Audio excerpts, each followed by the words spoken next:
Good morning, students. Myself Manish Arya. I am lecturer in Mechanical Engineering Department of Government Polytechnic College Hanumangarh. आप सभी का ME 303 thermal engineering and heat transfer के chapter condenser की video lecture series में स्वागत है। इस video lecture series में अभी तक हमने जेट कंडेंसर के सब क्लासिफिकेशन और सरफेस कंडेंसर के सब क्लासिफिकेशन के बारे में डिस्कशन कर लिया। अब हमारे सिलेबस के अंदर जो नेक्स्ट टॉपिक है वो है source of air leakage and its effect. जो कंडेंसर के अंदर एयर लीकेज होती है उसके क्या क्या सोर्स होते हैं और उसका कंडेंसर की परफॉर्मेंस पे क्या इफेक्ट पड़ता है उसके बारे में हम डिस्कशन करेंगे। तो सबसे पहले देखिए, एम्बियंट एयर लीक करती है कंडेंसर में। चैम्बर में कहाँ से लीक करती है? जॉइंट जो होते हैं कंडेंसर में या glands which are internally under pressure lower than that of ambient. जो जॉइंट्स और ग्लैंड्स होते हैं जो कि अंडर प्रेशर होते हैं, क्योंकि आपको पता है कंडेंसर के अंदर एटमॉस्फेरिक प्रेशर से कम प्रेशर होता है, जिसके कारण वो जॉइंट्स और ग्लैंड्स अंडर प्रेशर होते हैं in comparison to the ambient. उस वहाँ उन जॉइंट और ग्लैंड से आपकी एयर लीक करती है और कम प्रेशर में एंटर करती है। उसके अलावा अनदर सोर्स ऑफ एयर क्या है? Dissolved air. आपकी जो फीड वाटर है, आप जब फीड वाटर को एंटर करवाते हैं कंडेंसर के अंदर, तो हर कंडेंसर के अंदर हर फीड वाटर में कुछ ना कुछ एयर डिजोल्व होती है। The dissolved air in the feed water enter into the boiler. जो फीड वाटर में एयर डिजोल्व होती है वो बॉयलर में एंटर करती है and it travels with steam into the condenser, और वो कंडेंसर में स्टीम के साथ ट्रेवल करती है। In case of jet condenser, यदि हम जेट कंडेंसर की बात करें, some air comes in with the injection water. जो वाटर हम जेट कंडेंसर में इंजेक्ट करवाते हैं उस एयर के साथ कुछ जो वाटर हम जेट कंडेंसर में कूलिंग के लिए एंटर करवाते हैं उस वाटर के साथ कुछ एयर कंडेंसर में आ जाती है। वो एयर कौन सी होती है? जो वाटर में डिज़ोल्व होती है। तो ये डिफरेंट सोर्स होते हैं जो कि कंडेंसर में उन सोर्स के कारण कंडेंसर में एयर एंटर कर जाती है। अब इस एयर का इफेक्ट क्या पड़ता है उसको डिस्कशन करते हैं। With the increase amount of air in the condenser, condenser के अंदर एयर की जो मात्रा है वो बढ़ने से क्या होता है? कंडेंसर का जो प्रेशर है या बैक प्रेशर है वो इंक्रीज हो जाता है। मैंने आपको बताया था कि जो कंडेंसर है उसके अंदर जो प्रेशर है वो एटमॉस्फेरिक प्रेशर से कम होता है। अब यदि उसके अंदर एयर एंटर कर गई तो इसका मतलब क्या है कि उसके अंदर जो लोअर प्रेशर है, जिसको हम वैक्यूम प्रेशर या कंडेंसर प्रेशर बोलते हैं, है ना, वो बढ़ना स्टार्ट हो जाता है। मतलब वो एटमॉस्फेरिक प्रेशर की तरफ जाना स्टार्ट हो जाता है। वो जो अंतर है कंडेंसर के अंदर का प्रेशर और एटमॉस्फेरिक प्रेशर का जो अंतर है वो कम होना स्टार्ट हो जाता है। यहाँ पर लिखा हुआ है कि वैक्यूम प्रेशर बढ़ना स्टार्ट हो जाता है, मतलब उनका अंतर कम होना स्टार्ट हो जाता है। अब जैसे जैसे ये वैक्यूम प्रेशर बढ़ना स्टार्ट हो जाएगा, इसका मतलब है कि वर्क आउटपुट भी डिक्रीज होगा, क्योंकि जितना ज़्यादा वैक्यूम होता है, आपने डायग्राम में पहले देखा था टीएस डायग्राम में कि एटमॉस्फेरिक प्रेशर से जितना ज़्यादा नीचे जाओगे उतना ज़्यादा वर्क आउटपुट बढ़ता है। अब यदि आप ऊपर एटमॉस्फेरिक प्रेशर की तरफ जाने लग गए, मतलब वहाँ का जो बैक प्रेशर है वो बढ़ना स्टार्ट हो गया, तो वर्क आउटपुट भी डिक्रीज होना स्टार्ट हो गया। तो सबसे पहला इफेक्ट तो ये पड़ा कि वर्क आउटपुट डिक्रीज हो जाता है। उसके अलावा जब ये एयर प्रेजेंट रहती है उसके कारण पार्शियल प्रेशर जो स्टीम है वो भी कम हो जाता है। अब आपको पता है कि पार्शियल प्रेशर क्या होता है किसी भी सिस्टम में। यदि यहाँ पर कंडेंसर के अंदर एयर और स्टीम दोनों है, तो टोटल प्रेशर कंडेंसर का क्या होगा?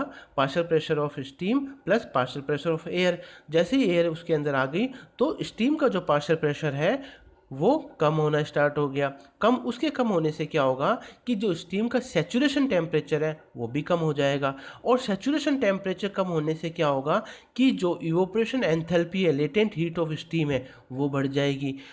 और जैसे आपने यहाँ पर डायग्राम में देखा होगा कि जैसे जैसे ये टीएस डायग्राम है, इस टीएस डायग्राम में आपको पता है जैसे जैसे ये सैचुरेशन टेम्परेचर कम होता जाता है तो ये गैप है, ये गैप बढ़ता जाता है। ये गैप क्या शो करता है? ये गैप शो करता है लेटेंट हीट ऑफ इवोपरेशन। तो लेटेंट हीट ऑफ इवोपरेशन बढ़ना स्टार्ट हो जाएगी।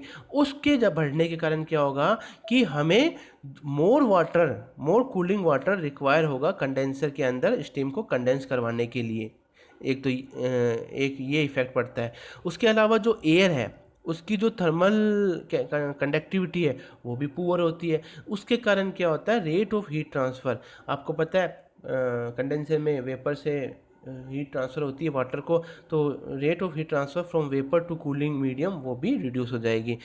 इसके अलावा जो लास्ट इफेक्ट पड़ता है कि जो presence of air in condenser है वो मेटल सरफेस को कोरोड करती है, इसके कारण कंडेंसर की लाइफ भी रिड्यूस हो जाती है। तो ये डिफरेंट डिफरेंट इफेक्ट है एयर लीकेज के।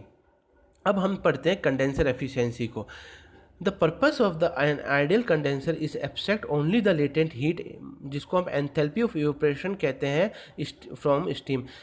जो आइडियल कंडेंसर का जो पर्पस है वो क्या है कि हम स्टीम से लेटेंट हीट मतलब कि एंथैल्पी ऑफ इवेपोरेशन को एब्स्ट्रैक्ट कर सकें। उसके कारण क्या होगा, टेम्परेचर ऑफ कंडेंसेट होगा equals the saturation temperature corresponding to condenser pressure.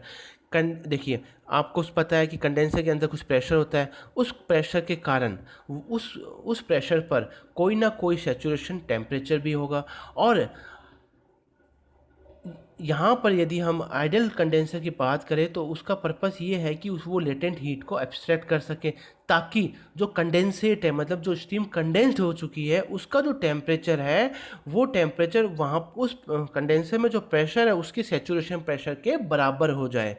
इसकी एक तो ये पर्पस होता है। उसके अलावा क्या है कि मैक्सिमम टेम्परेचर कूलिंग वाटर है जिसका जो टेम्परेचर बढ़ता है क्योंकि वो हीट लेता है स्टीम से, तो उसका मैक्सिमम टेम्परेचर कहाँ तक बढ़ सकता है, कंडेंसेट टेम्परेचर के। जो स्टीम कंडेंस्ड हो रही है वहाँ कंडेंसर के अंदर उस वक्त उस स्टीम का टेम्परेचर मैक्सिमम होगा, उस मैक्सिमम टेम्परेचर तक ही कूलिंग वाटर का टेम्परेचर बढ़ सके।